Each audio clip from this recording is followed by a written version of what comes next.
Assalamualaikum semuanya.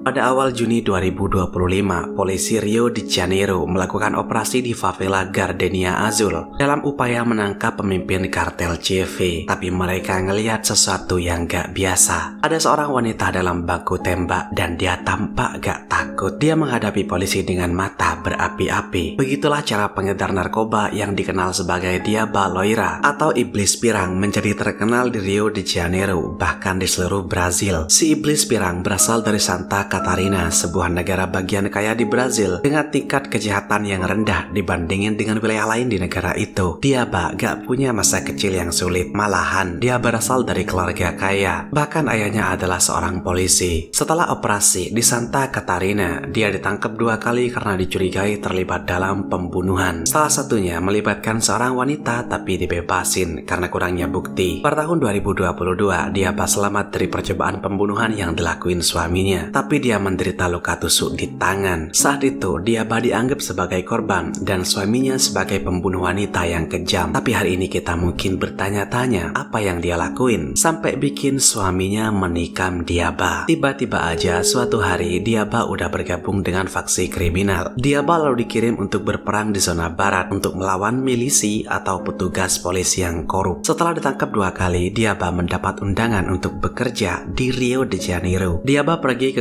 Complexo de Penha, kompleks terkuat kedua yang dikuasai kriminal di Rio de Janeiro. Di sana, Diaba bekerja untuk Urso, nama panggilan seorang gembong narkoba paling berkuasa di Rio. Di sanalah Diaba mendapat julukan Iblis Pirang. Setelah itu, Diaba ditugasin melawan kartel TCP di zona utara. Kartel CV bertempur di 2 front, satu melawan milisi di zona barat Rio. Nah, saat itulah Diaba jadi terkenal di Gardenia Azul, wilayah CV yang sebelumnya dikuasai milisi. Dan selama baku tembak dengan polisi, pada tanggal 7 Juli 2025 yang lalu, Diaba mengkhianati CV lalu bergabung dengan TCP. Tapi itu bukan sekedar pengkhianatan. Sebelum beralih pihak, Diaba meledakkan rumah tempat rekan-rekan CV-nya dan membawa beberapa senapan serbu. Diaba sekarang berada di favela Serinha. Waduh, hebat bener ya perempuan ini. Misi-misi besar yang bikin kartelnya ngalahin pihak berwenang sampai ngasih kerugian besar ke kartel yang dikhianatin. Mari kita tunggu bab selanjutnya dari si Iblis Pirang ini. Tapi gak semua sikaryo wanita itu bernasib beruntung kayak si Diaba ini. Sering banget sikaryo wanita yang dihabisi di medan kartel. Dan pada kesempatan kali ini saya akan menggambarkan video serem di mana sikaryo kartel yang jadi mata-mata dihabisi oleh kartel lawan. Videonya berdurasi 32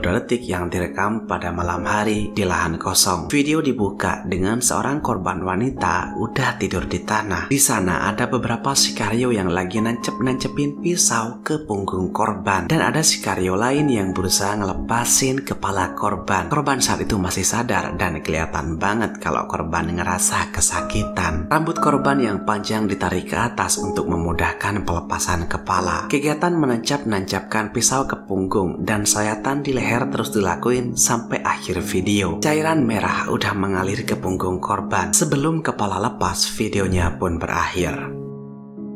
Baik, saya rasa cukup ya. Jauhin narkoba sebisa mungkin, tetaplah aman, dan makasih udah nonton sampai akhir.